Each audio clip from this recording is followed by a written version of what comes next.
still works Right. archetypally and ends up being the same Yeah. thing, but it's just in a different presentation. Yeah. Yeah. Exactly.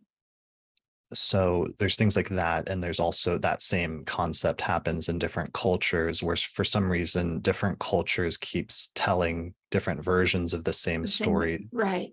Because sometimes it, independently. right. Because that story is a, a form that is common to all humans everywhere at all time during all time.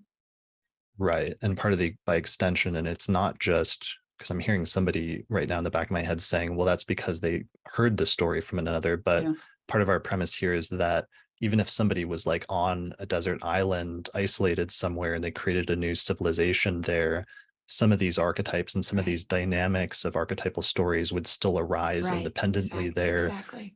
even if they hadn't heard them from another Right. culture, because these are things that are somehow inherent in human culture or in the Yeah. universe that will arise organically on Mhm. their own.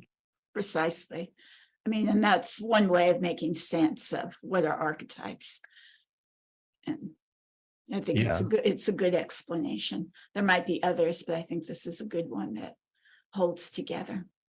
Yeah. And so in astrology, though, one of its main attractions for us, Mhm. for astrologers, is that it becomes a means of accessing the archetypal realm and seeing when different archetypes are operating and Mhm. being able to identify them both Yeah. in natal charts as well as in events and event charts. Mhm.